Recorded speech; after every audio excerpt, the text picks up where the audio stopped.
The orange slip of paper fluttered under my windscreen wiper like a taunt, a neon bright stain on the morning fog. $250.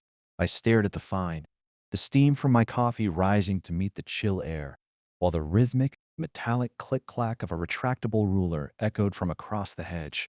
Adam Simpson didn't even look up. He was already on one knee, measuring a rogue dandelion on my verge with the grim intensity of a forensic investigator. To him, this wasn't just a driveway. It was a battlefield of Section 8.4 violations, and my bistro van was the enemy invader that had overstayed its 15-minute welcome. The granite foundation of this community is built on consistency, Wayne, Adam said, finally standing to wipe his silver ruler with a microfiber cloth. His voice was as dry as the 400-page rulebook he worshipped.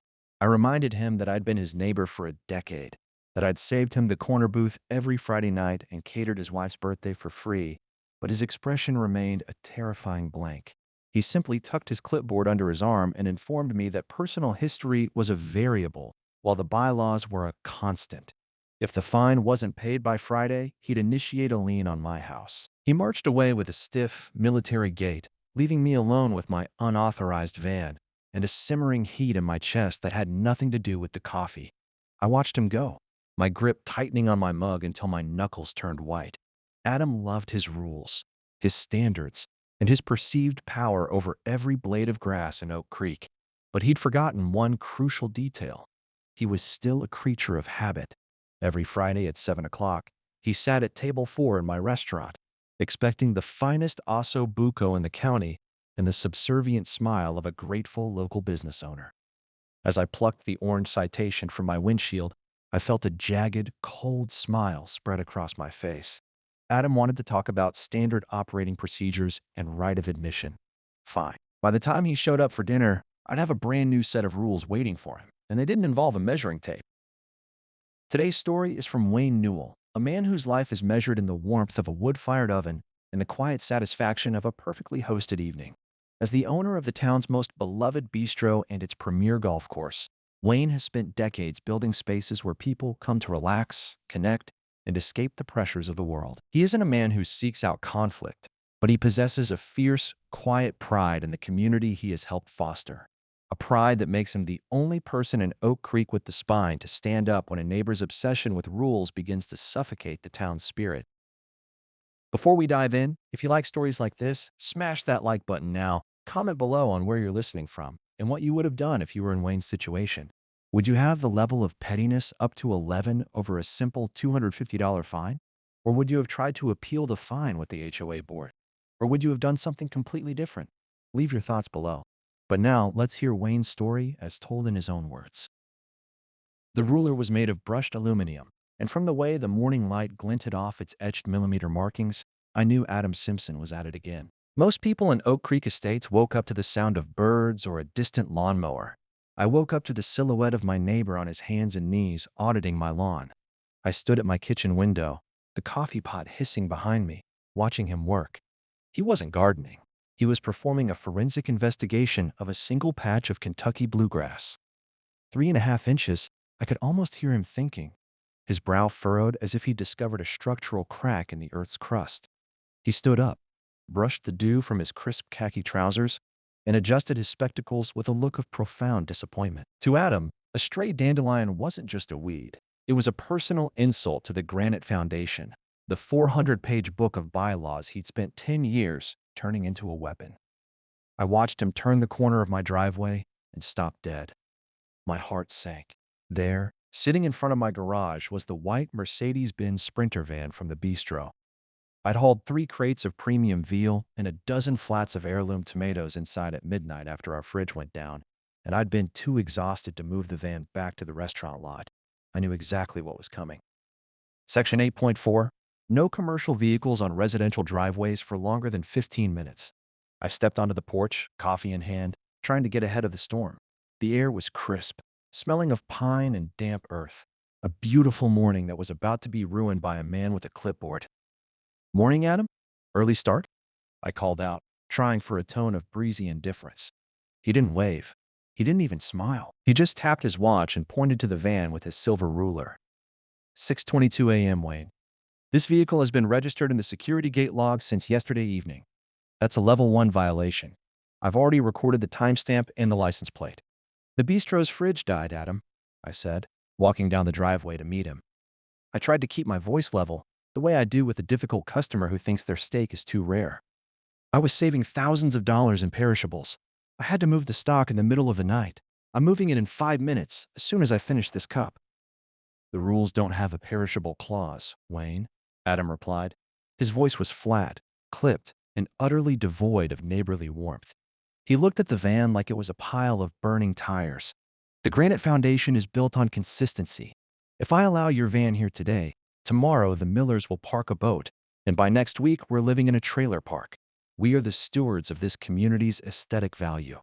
I felt that familiar, slow-burning heat rising in my chest. It's a clean white van, Adam. It's not a monster truck. I've lived here 10 years. I've cooked your anniversary dinners for free. I've donated the wine and the staff for every block party you've ever organized. We aren't talking about the community. We're talking about a guy who moved some veal so he wouldn't go bankrupt. Adam didn't flinch. He didn't even acknowledge the decade of friendship I was throwing at his feet. He pulled a pre-printed orange form from his clipboard and began to write with a heavy, rhythmic hand. Personal relationships are a variable, Wayne. The CC&Rs are a constant. This is a $250 fine. Since it's a repeat aesthetic disturbance, referring to the unapproved lawn bag you left out last Tuesday, I'm not authorized to offer a warning. He stepped forward and tucked the bright orange slip under the van's windshield wiper. It looked like a neon scar on the glass. I expect payment by Friday, or we'll have to discuss the lien process at the board meeting. Consistency, Wayne. It's the only thing keeping us from chaos. He turned on his heel and marched away, his aluminum ruler clinking against his thigh like a sword in a scabbard. I stood there in the quiet of the morning, the coffee in my mug finally going cold. I watched him go to the next house, stop, and begin measuring the height of the Miller's mailbox. I thought about the standing reservation Adam had at my restaurant every Friday night at 7 p.m.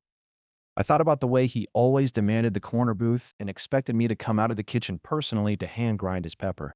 Consistency, Adam, I whispered, the orange slip of paper fluttering in the breeze. You want to talk about the granite foundation? I think it's time you learn that a foundation works both ways.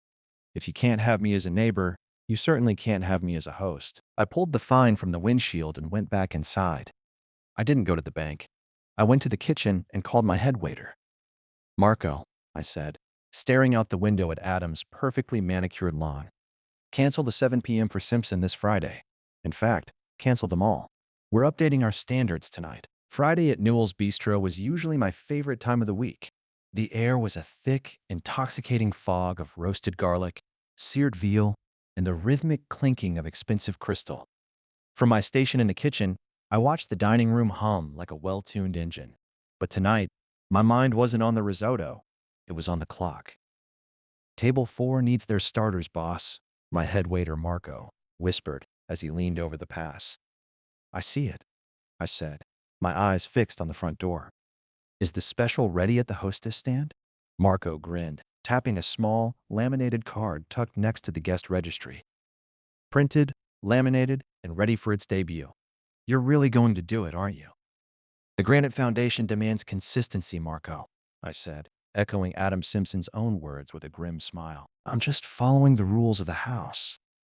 At exactly 7 p.m., the bell above the door chimed.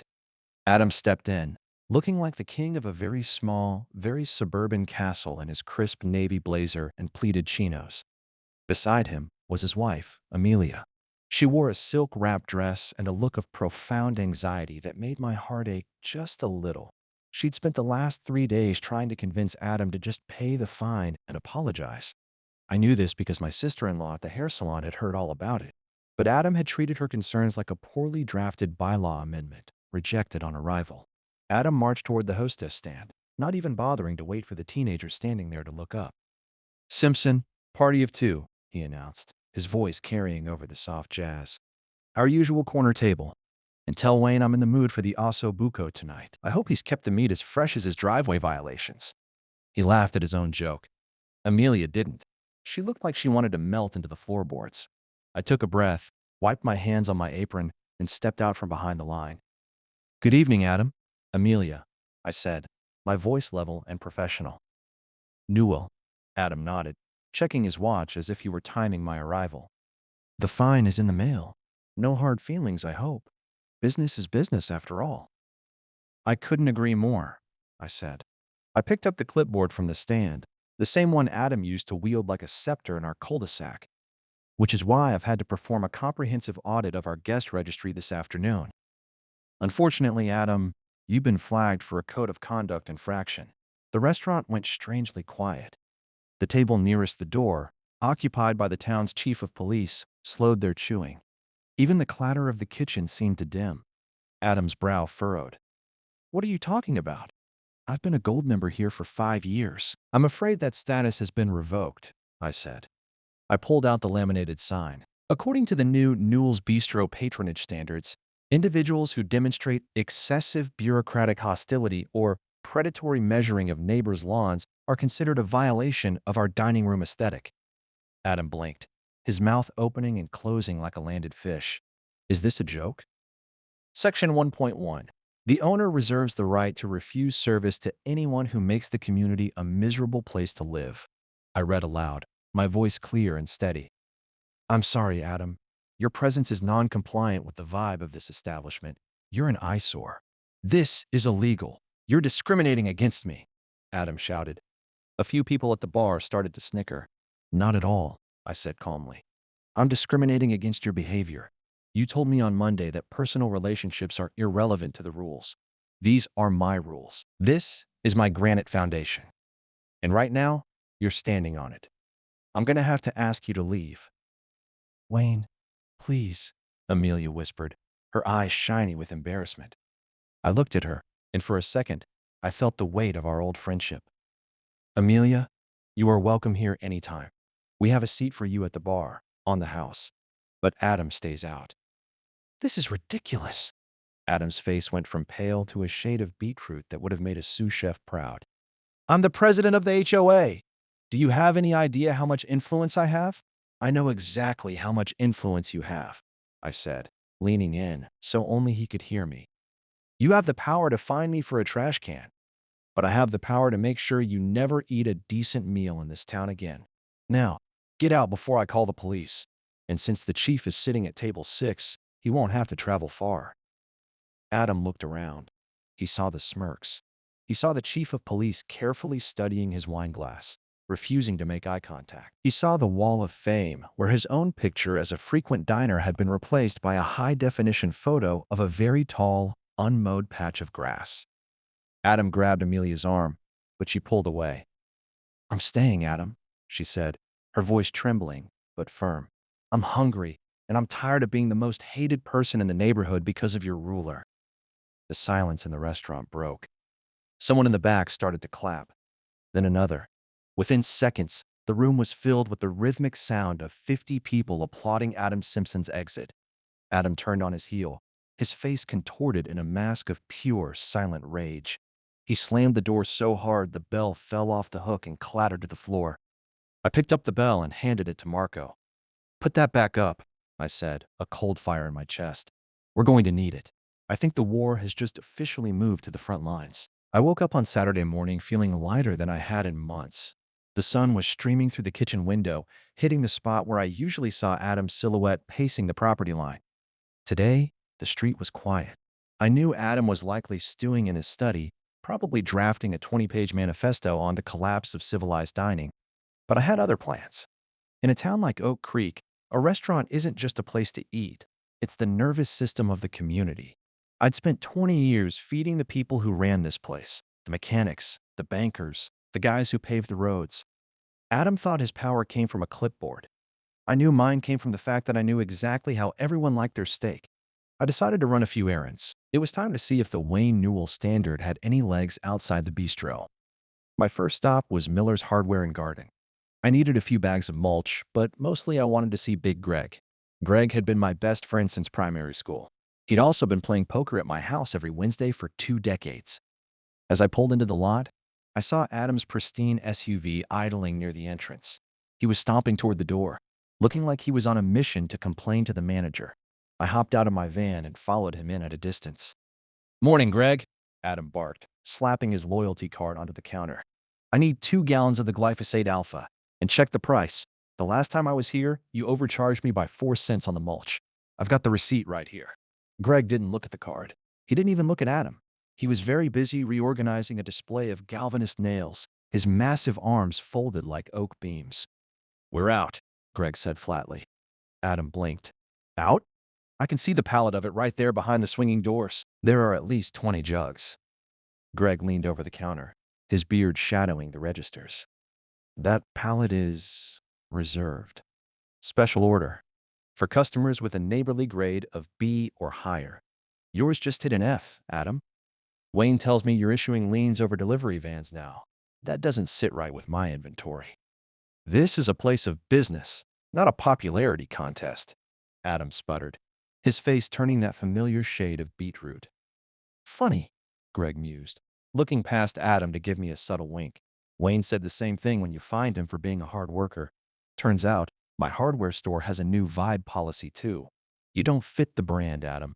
Try the big box store in the next county. It's only a 40-minute drive, provided you don't hit any unauthorized traffic. I watched from the paint aisle as Adam retreated, his knuckles wide on his keys. He looked smaller than he had on my driveway. But he wasn't done trying to prove he was the king of the cul-de-sac. I followed him to the Sharp Edge, the town's only high-end barbershop. Adam was a man of habit. He got his executive trim every third Saturday of the month at 11 a.m. When I walked in a few minutes after him, the air smelled of bay rum and talcum powder. Silas, the head barber, was currently trimming the mayor's sideburns. The room went dead silent the moment Adam stepped through the door. Simpson, Silas said, not looking up from his shears. I'm here for the 11 o'clock, Silas, and make sure the nape is tapered correctly. Last time it was a millimeter off. Silas put down his shears and checked a black leather ledger. Sorry, Adam. There's been a clerical error. Your slot was filled by, well, by anyone else. In fact, our chairs seem to be fully committed to non-HOA officials for the foreseeable future. New rule. The mayor, half-shaved and draped in a white cloth, finally looked up. Rough luck, Adam. I hear the barbers in the next town over are quite good. Though, I doubt they'll care about your millimeter preferences. You're all in on this, Adam hissed, looking at me by the door. Wayne Newell is a cook, a salad tosser. How can he have this much leverage? He provides the town with joy, Adam, Silas said, picking his shears back up. You provide the town with measuring tapes and misery. It's a simple market correction. Now, you're blocking the light. Doors behind you. By 2 p.m., the Newell blockade was absolute. I'd seen Adam get denied a specific cut of steak at the butcher and watched the dry cleaner tell him his favorite suit was undergoing an aesthetic audit that could take weeks. I returned home to see Amelia, Adam's wife, packing a picnic basket in their garage. She looked at me, then looked away, embarrassed. Where are you going, Amelia? Adam's voice echoed from inside their house, sounding cracked and desperate. The Millers are having a Newell appreciation barbecue at the community park, Adam, she called back, her voice firm. Wayne is roasting a whole pig. The whole neighborhood is going. You can't go. We're the Simpsons. We represent the rules. Amelia stopped. She looked at her husband, truly looked at him, and I saw the moment she decided she'd had enough of the granite foundation. No, Adam, she said softly. You represent the rules. I represent a woman who wants to be able to buy a loaf of bread without being hissed at. There's some ham in the fridge. I suggest you eat it quietly. As she walked toward my yard with her basket, Adam appeared in the window, gripping the sill until his fingers turned blue. He looked out and saw it. My bistro van. I hadn't put it back in the driveway. I'd parked it on the public street, directly in front of his bay window. I'd even added a new, massive magnetic sign on the side. Free sides for anyone who can measure a grass blade without being a jerk. I raised my coffee mug to him from my porch. Adam had the HOA power to fine a trash can, but I had the town. And as he slammed his curtain shut, I knew exactly where he'd try to run next. He had one sanctuary left, the golf club. Too bad for him. I'd just finished a very interesting meeting with the board of directors there. The Oak Creek Golf and Country Club was Adam Simpson's cathedral. It was a place of emerald fairways, white sand traps, and most importantly, a dress code that was strictly enforced. Here, Adam wasn't just a man with a ruler. He was a low-handicap veteran who knew every break on the greens. It was the one place where he believed the Newell blockade couldn't possibly reach. He was wrong. Saturday morning found me sitting on the clubhouse veranda, watching Adam's convertible pull into the dusty gravel lot.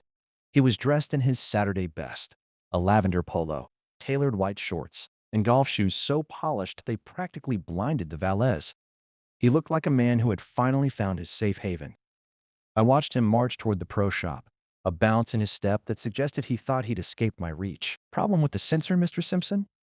A voice crackled through the intercom at the bag drop.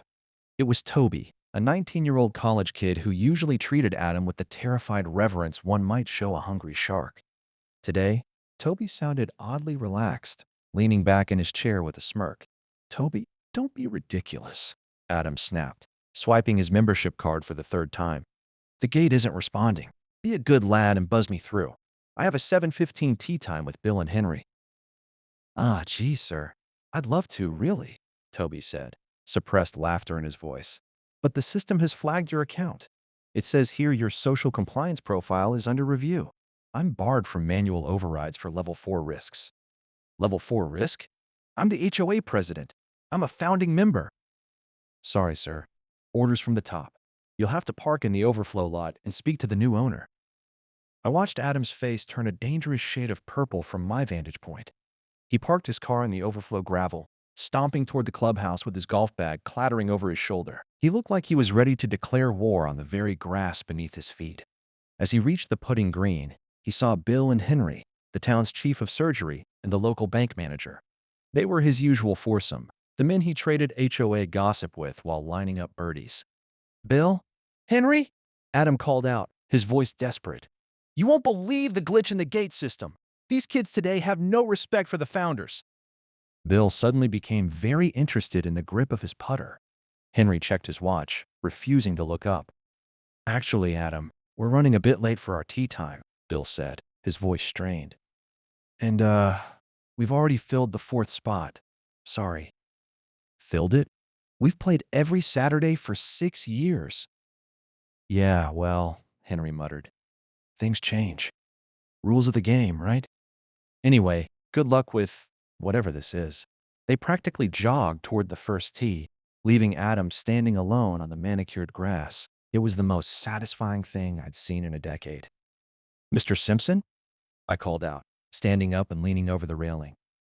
Adam turned, and the shock on his face was worth every cent I'd spent. I wasn't wearing my chef's jacket today. I was wearing a dark green vest with the Oak Creek Club logo embroidered on the chest. I held a glass of iced tea in one hand and my favorite clipboard in the other. "Newell," Adam hissed, his voice trembling. "What are you doing here? This is a private club. You don't belong on the executive board." "I don't need to be on the board, Adam," I said, stepping down the stairs to meet him. "I bought the club. I closed the deal with the Henderson family yesterday afternoon. I figured if I was going to be fined for the aesthetic of my driveway, I should at least own the most beautiful acres in the county." Adam felt for a chair that wasn't there. "You bought the club? With what? Pasta money?" "Pasta wine and a very good sense of timing," I shrugged. "I've reviewed your membership, Adam, and I'm afraid I have some bad news. Your membership has been terminated. For cause." "For cause? What cause?" I flipped a page on my clipboard, mirroring his own bureaucratic style. "Section 12. Unsportsmanlike conduct in the greater community.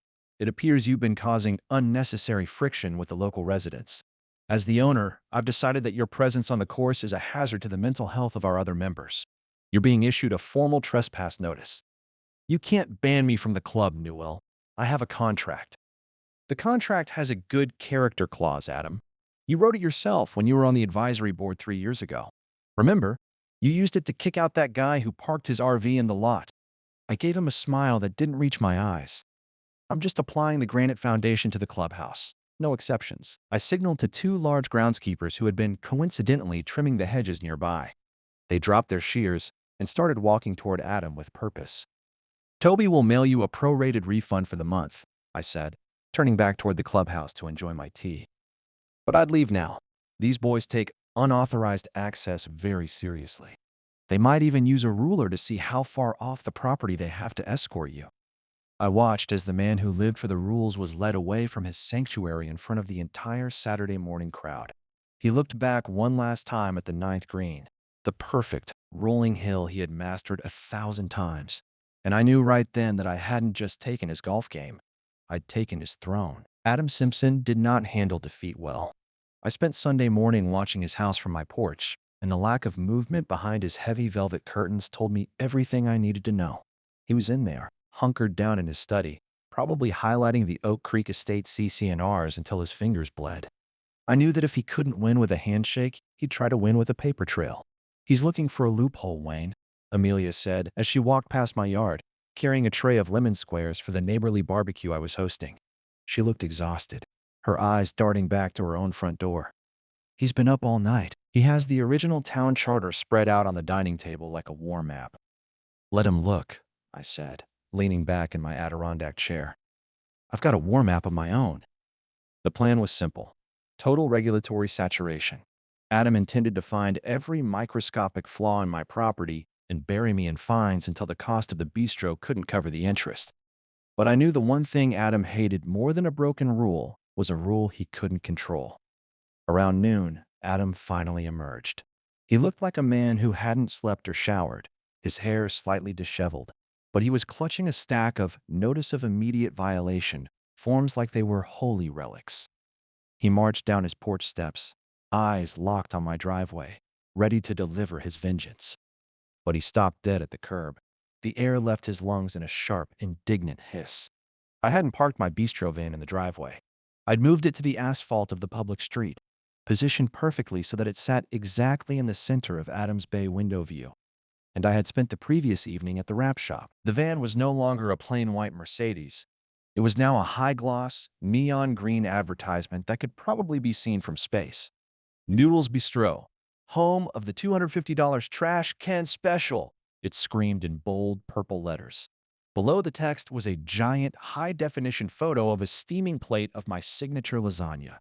It looked so delicious, so rich and comforting, that it felt like a personal insult to a man currently living on a diet of bile and spite. I sat on my porch, unfolded my Sunday paper, and raised my coffee mug in a silent, mocking toast. Adam didn't even come to my house. He stormed straight to the van, his clipboard vibrating with the force of his rage. "Aha!" I heard him shout to the empty street. "Section 8.4, commercial vehicle parking in a residential zone." He began scribbling the fine with the ferocity of a madman, the pen nearly tearing through the paper. He marched up to my porch and slammed the document onto the side table next to my feet. "$250, Newell! And since it's parked within sight of a primary residence of a board member, I'm doubling it for aggravated aesthetic distress. Get it moved in 10 minutes, or I'm calling the tow truck. I have the city's dispatch on speed dial." I didn't look up from the sports section. "Morning, Adam. Lovely day for a walk. Did you see the Miller's new sunflowers? They're almost 4 inches high." "The van, Wayne. Move it. Now." I finally folded my paper and leaned back, giving him a calm, level look. "I'm afraid I can't do that, Adam. You see, I had a very interesting chat with the City Council's Department of Roads yesterday afternoon. It turns out Willow Drive is a public thoroughfare maintained by the township, not a private way owned by the HOA. Adam's face went a dangerous shade of plum. "The HOA has jurisdiction over the visual harmony of the streetscape. It's in the granite foundation." "Not on the asphalt, it doesn't," I said smoothly. "The CCNRs cover my driveway, my lawn, and the shingles on my roof. But that street? That's common land governed by the city. And according to the city, a commercially registered vehicle can be parked on a public street for up to 72 hours without moving, provided it isn't blocking a hydrant." I stood up and pointed to a small, laminated permit stuck to the corner of the van's windshield. "I even paid for the overnight street access sticker. Cost me $20. Best money I ever spent.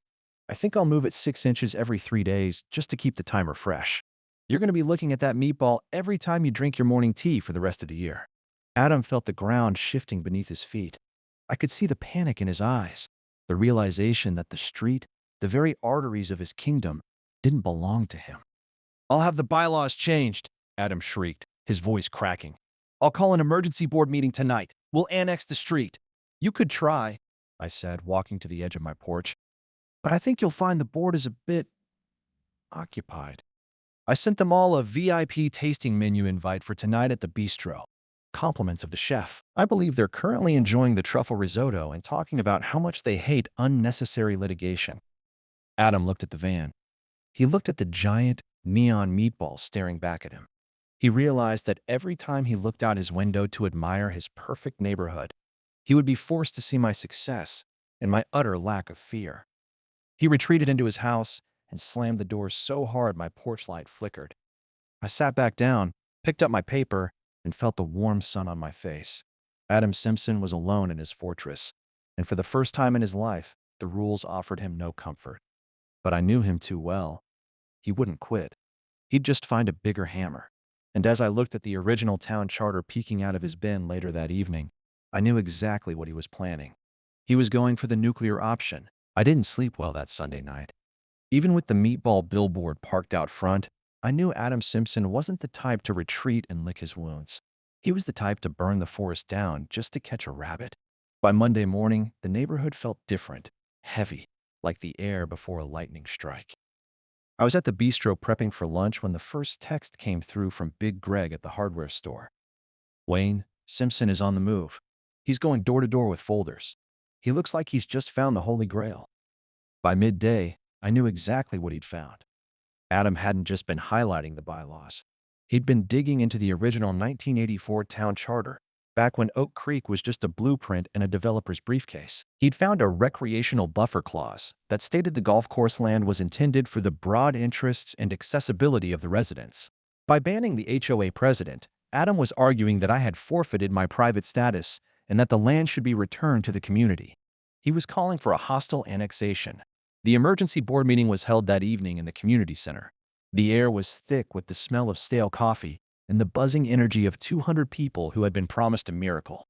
Adam stood at the podium, looking revitalized, his shoulders squared as if he were wearing a suit of armor instead of a cheap windbreaker. He'd spent the afternoon selling a fantasy, zero dues. He told the neighbors that if the HOA seized the golf course, they'd own the business. They'd keep the profits. No more monthly fees. Forever. Ladies and gentlemen, Adam began, his voice booming through the PA system. We are at a crossroads. For too long, our recreational buffer has been held hostage by a private entity that picks and chooses who is worthy of the green. This isn't just about a personal grudge. If he can ban me, he can ban you. He can ban your children. A murmur of greedy agreement rippled through the room. I stood in the back, my arms folded, watching my neighbors, people I'd known for years, start to look at me like I was a squatter on their land. I am proposing Resolution 44B, Adam shouted, slamming a thick document onto the table. The hostile annexation of the Oak Creek Golf Club. We will seize the land, dissolve the private membership, and turn it into the Oak Creek Estates public commons. Free golf for residents, no more dues. And most importantly, the return of the granite foundation to every inch of this town.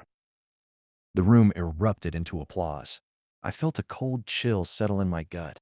I stepped forward, my voice calm but sharp enough to cut through the noise. Adam, you're talking about seizing a multi-million-dollar business because you're mad you can't play through on a Saturday, I said. You know the legal fees alone will bankrupt the HOA before you even see a judge. You're selling these people a lie. The charter is on our side, Wayne. Adam shouted back, his face flushed with the first taste of real power he'd had in a week. You broke the community access covenant when you issued that trespass notice.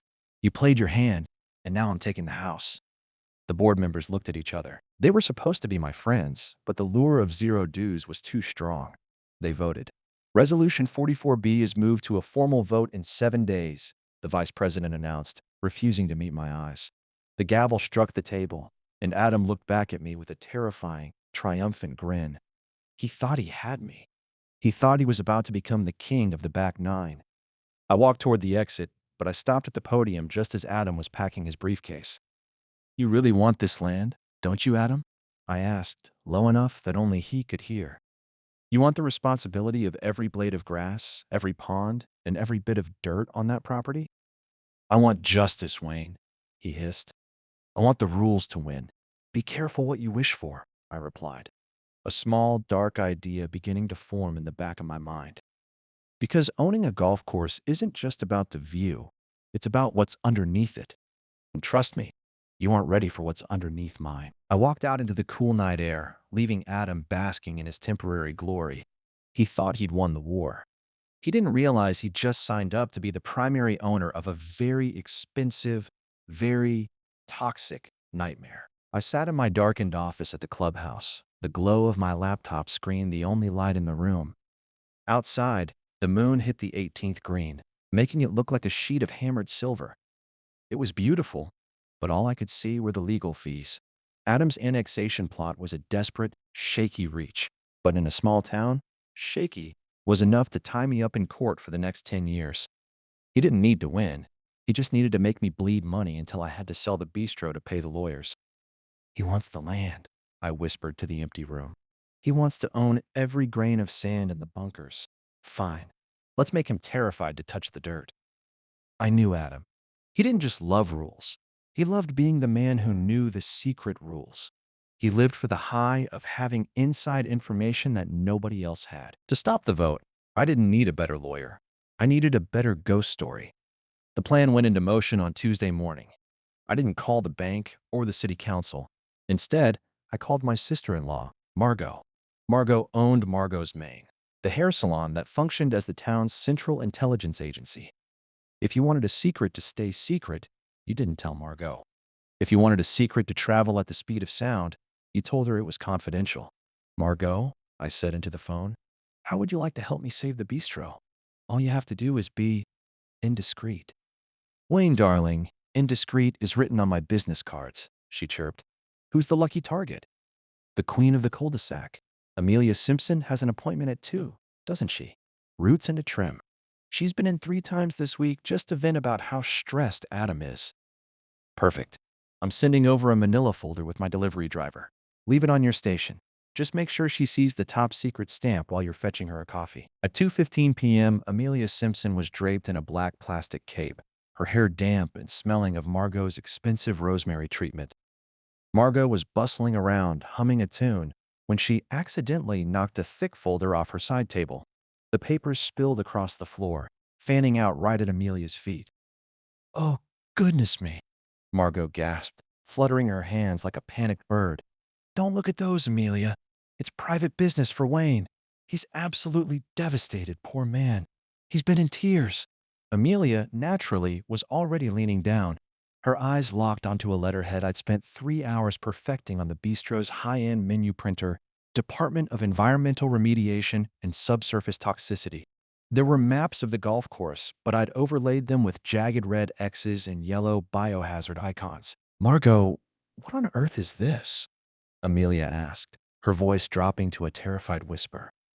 Margot leaned in close, checking the mirror to make sure no one else was listening. It's a nightmare, Amelia. Wayne had a soil survey done for the new irrigation system. It turns out the original developer, back in the 80s, used the land under the 9th and 10th holes as a secret dumping ground for industrial lead paint runoff and old transformer oil.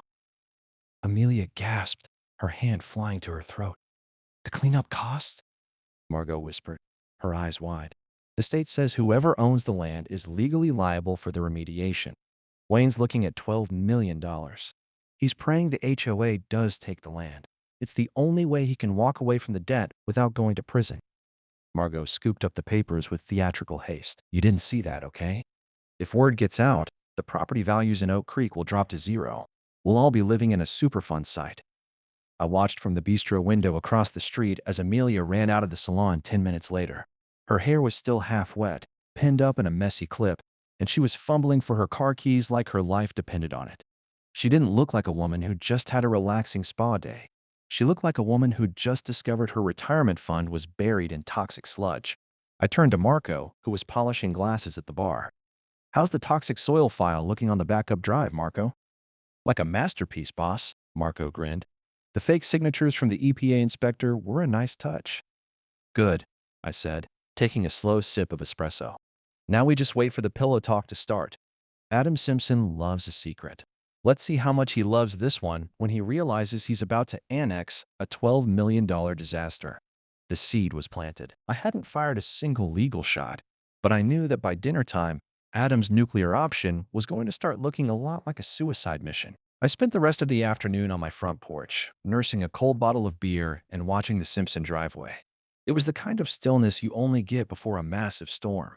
At precisely 4:15 p.m., the silence was shattered. Amelia's SUV swerved into the cul-de-sac, taking the turn so fast the tires chirped against the asphalt.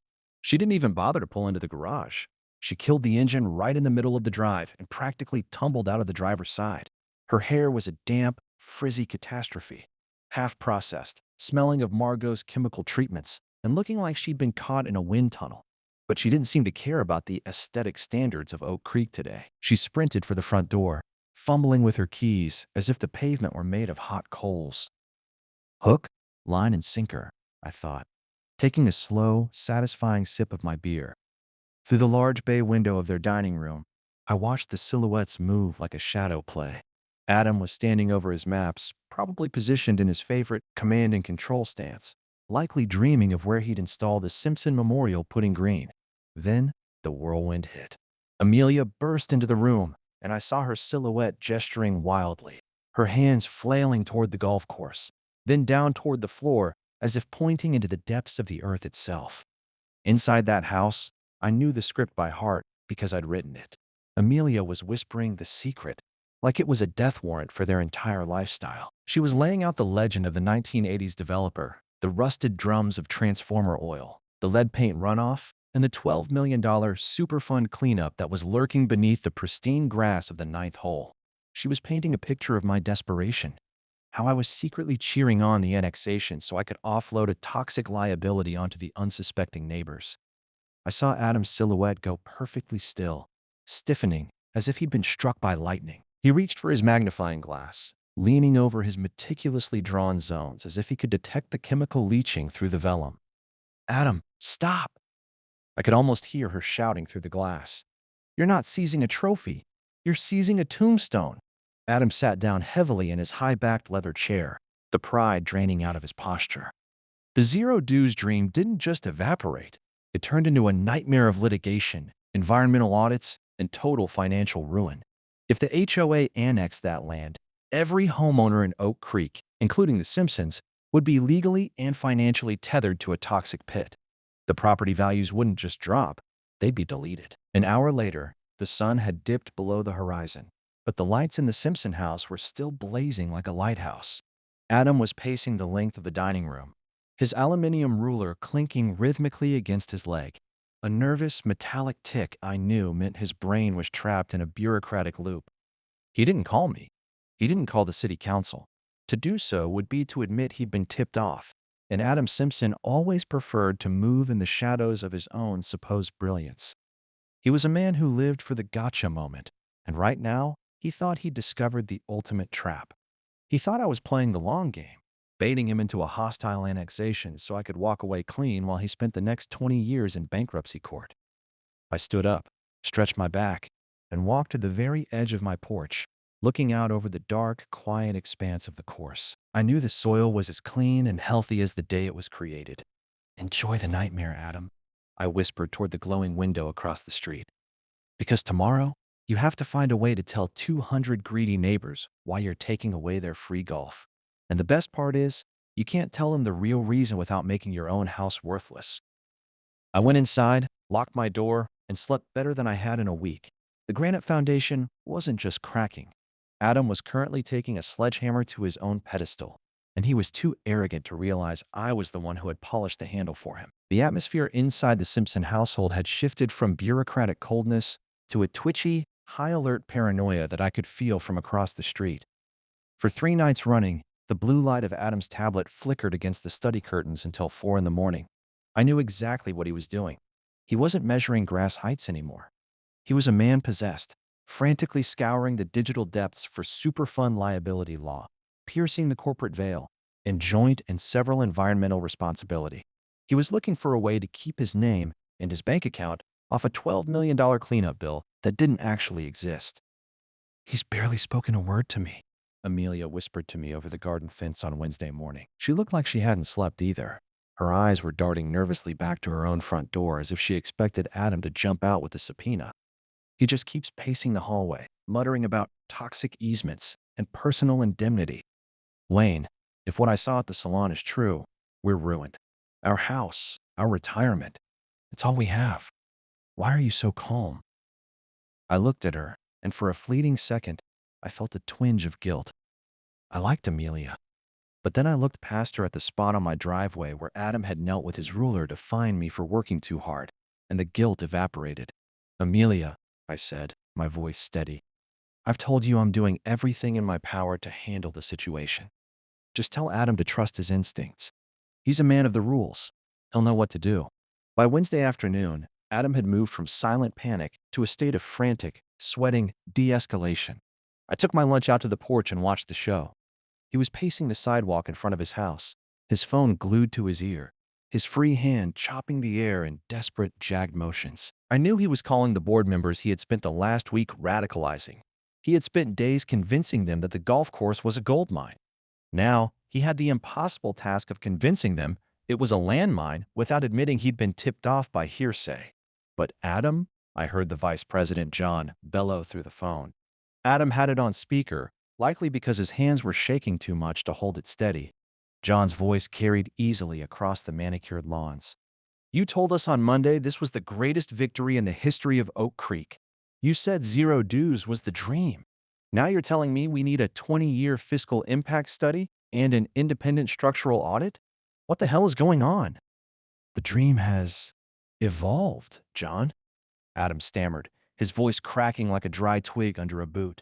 I've been reviewing the long-term maintenance cost, the mowers, the irrigation.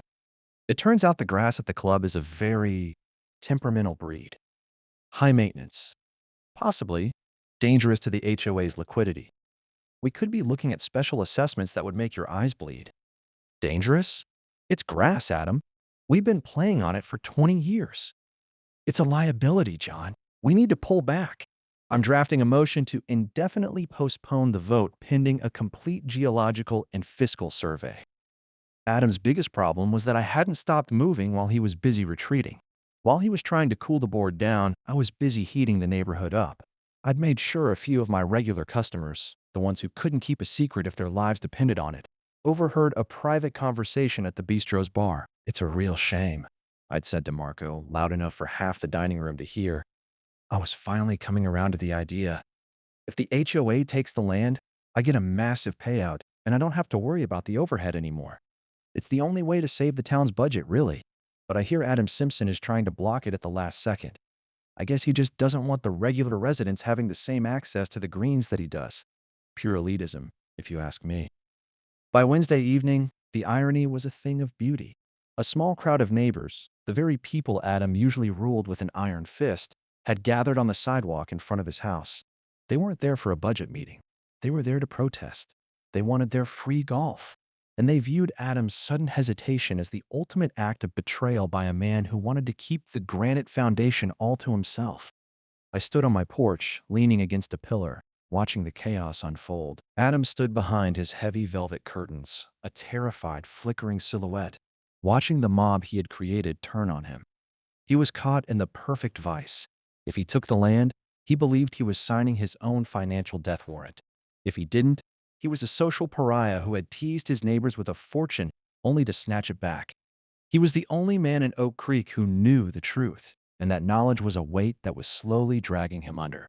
Rules are rules, Adam, I whispered, raising my glass of red wine to the flickering blue light in his window. But a secret is a life sentence. The community center was packed to the rafters. The air conditioning was struggling against the heat of 200 restless bodies, and the scent of damp polyester and cheap coffee hung heavy in the air. This was supposed to be Adam Simpson's coronation, the night he liberated the golf course for the people. Instead, it felt like a public execution. I was leaned against the back wall, dressed in a casual linen shirt, looking like a man who didn't have a care in the world. I watched Adam sit at the head table, his skin the color of wet parchment.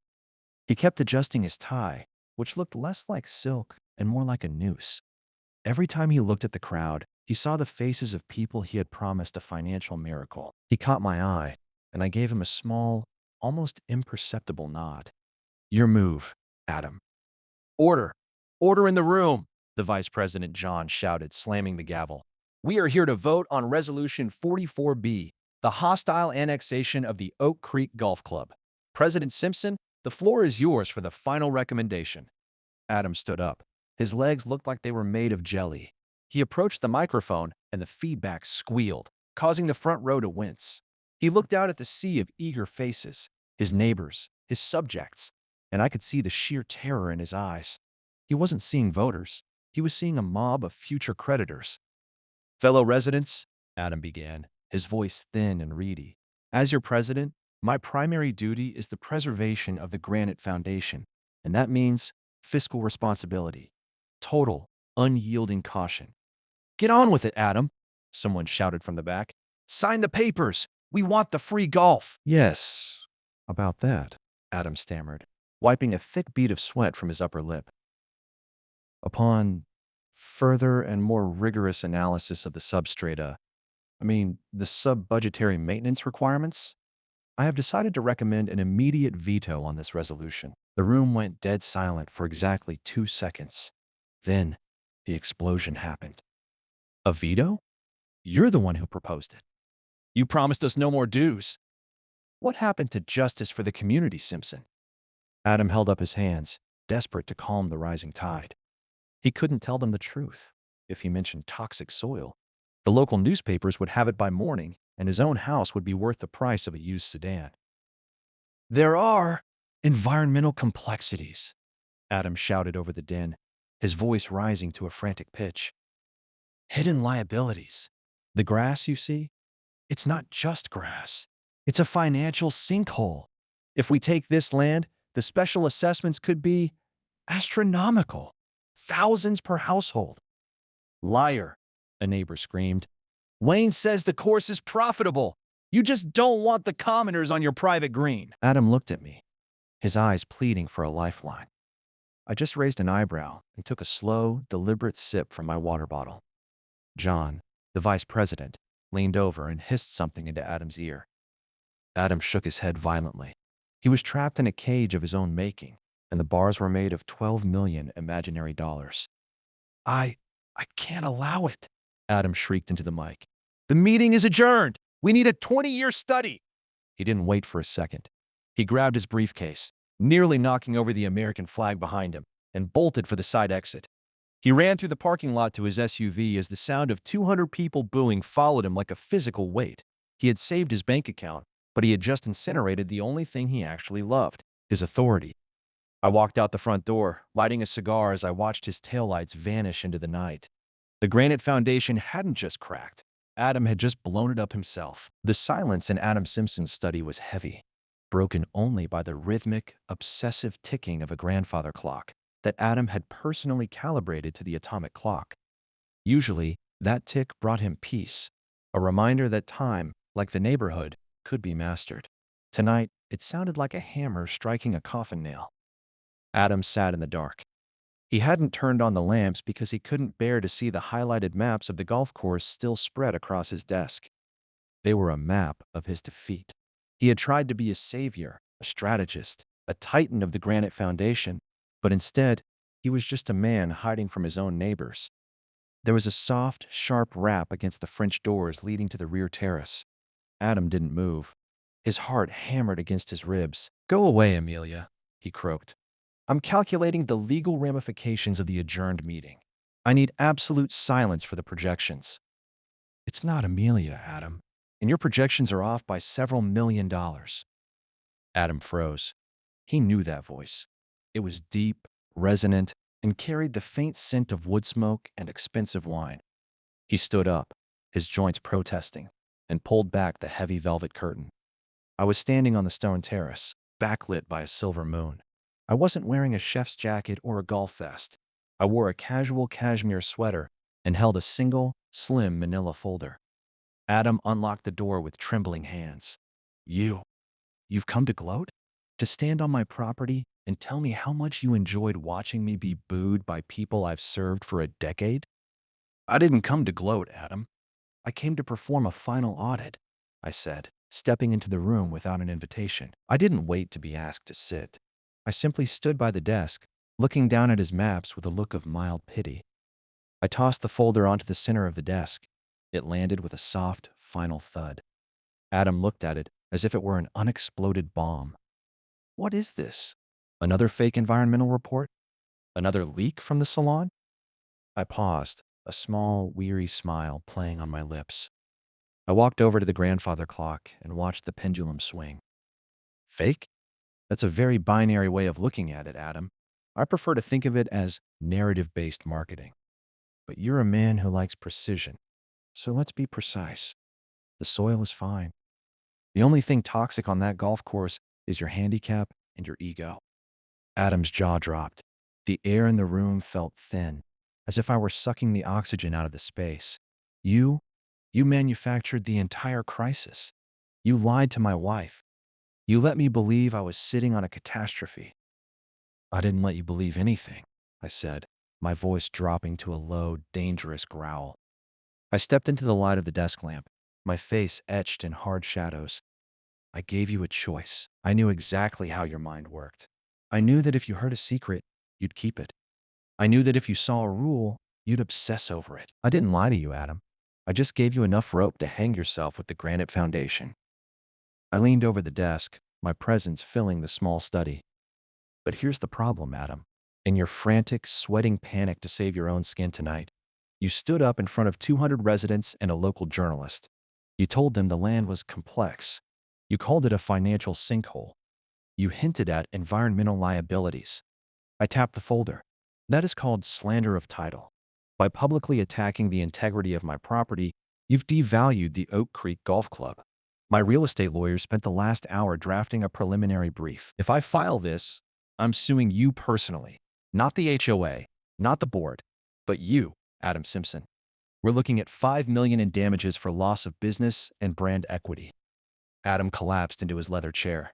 His world, built on the solid rock of bylaws and regulations, was turning into sand. I was trying to save them. I thought I was protecting the town from ruin. You were trying to save your legacy, I corrected sharply. You were terrified that your name would be attached to a failure. You were so busy looking for poison in the dirt that you didn't see the trap I set on the grass. I straightened my sweater and looked around the room, my gaze lingering on Adam's wall of excellence in governance plaques. So here's the exit strategy. Inside that folder is a pre-written letter of resignation from the HOA board. It's very polite. It mentions health reasons, which, looking at your blood pressure right now, isn't a lie, and a desire to focus on family. It also includes a permanent waiver of your membership rights to the club and a signed agreement that you will never again seek an elected or appointed position of authority within this county. No more committees, no more boards, no more rulers. Adam looked at the paper. You're stripping me of my life's work. I'm giving you a life, Adam, I said. If you sign this tonight, I'll put out a press release tomorrow. I'll say that a follow-up study found the initial concerns were based on a clerical error from a junior consultant, someone who doesn't exist. I'll clear the land's name, and in doing so, I'll clear yours.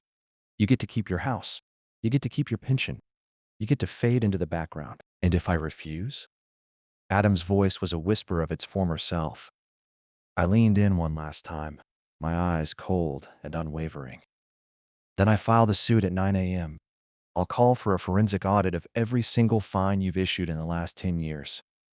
Every aesthetic violation, every driveway lien. I'll find every tiny procedural overreach you've ever committed, Adam. I'll turn your precious granite foundation into a pile of gravel and bury you under it. By the time I'm done, the only thing you'll be measuring is the square footage of a courtroom. The ticking of the clock seemed to grow louder, counting down the seconds of Adam's reign. He looked at the pen, a heavy, gold-plated fountain pen he'd used to sign 1,000 citations. He looked at me, a man who had outmaneuvered him without ever needing a rulebook. With a shaking hand, Adam Simpson reached for the pen. He signed the resignation. The ink looked blacker than the night outside. Wise move, Adam, I said, picking up the folder and checking the signature. I walked toward the French doors, then paused with my hand on the handle. Oh, and Adam? One more thing. What? Adam spat, his head in his hands. I drove past the Miller's house on the way over. Their grass is back up to 3.5 inches. The dandelions are starting to seed too. I opened the door, letting in a cool breeze. I'd stay inside tomorrow morning if I were you. It's going to be a beautiful day for a messy lawn, and for once, it's absolutely none of your business. I stepped out into the night, the door clicking shut with a finality that echoed through the empty house. Adam Simpson sat in the dark, and for the first time in his life, he didn't have a single thing to measure. The morning sun over Oak Creek Estates felt different, lighter somehow. For the first time in a decade, I didn't wake up to the sound of a slow-moving SUV idling in front of my driveway or the sight of a man in a windbreaker squinting at the angle of my mailbox. The Great Resignation, as the local gossips at Margot's hair salon were calling it, had been swift and absolute. A brief, dry notice appeared on the community web portal citing Adam Simpson's immediate retirement due to persistent hypertension. By noon that same day, I had my PR manager issue a secondary press release from the Oak Creek Golf Club, clarifying that a technical data error regarding soil samples had been corrected, and the grounds were, in fact, pristine. The war was over, but the landscape had changed for good. I stood on the patio of the clubhouse, leaning against the wrought iron railing with a fresh cup of coffee. Below me, the first tee was a hive of activity. A group of teenagers, kids Adam would have chased off for attire violations, were laughing as they prepared to tee off. One of them was wearing a backwards hat and neon orange shorts. I didn't reach for a rule book. I just took a sip of my coffee and appreciated the view. The ninth green is looking particularly toxic today, boss, Marco joked, walking out with a stack of menus for the lunch rush. I smiled, looking toward the infamous hole where the legendary lead paint runoff was supposed to be. It's amazing how a little bit of silence makes the grass grow better, Marco. The new board wants to know if you're still hosting the Founders Day lunch, Marco added. The new president, Big Greg from the hardware store, says he'll waive the catering permit fee if you promise not to serve Adam's favorite osso buco. He says he wants regular people food this year. Tell Greg the lunch is on the house, I said. Burgers, brats, and cold beer. But tell him if I see him carrying a ruler anywhere near my bistro, the deal is off. 3 streets away, the Simpson residence was a flurry of activity. A large, for sale sign stood in the front yard. It was perfectly level, exactly 90 degrees to the pavement, a final monument to Adam's obsession with geometry. I pulled my van, the neon green meatball wrap finally removed, returning it to a clean, professional white, up to the curb. Adam was standing in his driveway, watching a team of movers load his grandfather clock into the back of a truck. He looked older, his shoulders hunched, the vibrant lavender of his polo shirt appearing faded in the harsh afternoon light. He wasn't looking at his neighbor's lawns anymore. He was looking at the ground as if he were trying to calculate the density of the gravel. Amelia walked out of the house carrying a box of kitchenware. She stopped by the edge of the driveway, her gaze lingering on the house next door. The Millers had planted a row of bright, unauthorized sunflowers along their fence line. They were nearly 5 feet tall, a flagrant, beautiful violation of everything Adam had ever stood for. "They're going to a good home, Wayne," Amelia said softly, nodding toward the movers.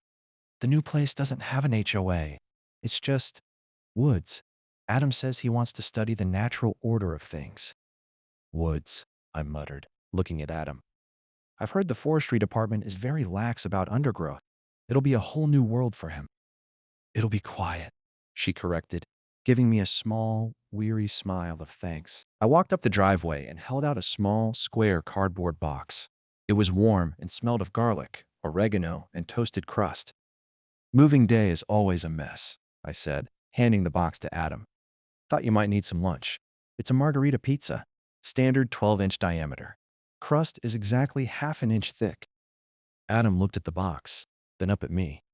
For a second, the old fire flickered in his eyes, the twitch of a finger that wanted to grab a scale and verify the thickness of the dough. Then, his shoulders slumped. He took the box with a nod. "Thank you, Wayne," he said, his voice barely a whisper. "Good luck in the woods, Adam," I said, turning to head back to my van. "I hear the grass there grows as high as it wants, and the dandelions don't answer to anyone." I drove away, watching the Simpson house disappear in my rearview mirror. As I turned onto the main road, I saw the sign for the Oak Creek Estates. Someone had spray painted over the words, "A deed-restricted community," and written, in messy, joyful letters, "Just a neighborhood." I pulled into the bistro's lot and parked my van. I didn't check the lines. I didn't look at my watch. I just walked inside to my kitchen, where the oven was hot, the wine was breathing, and for the first time in a long time, The only thing that needed to be perfect was the food. The granite foundation had finally crumbled, and in its place, the town was finally learning how to live. And that's Wayne's story. Once again, thank you for sticking around. If you enjoyed the story, consider subscribing. It's the best way to help a small channel like this get noticed by the algorithm. And let me know in the comments below what you would have done if you were in Wayne's situation. See you in the next one.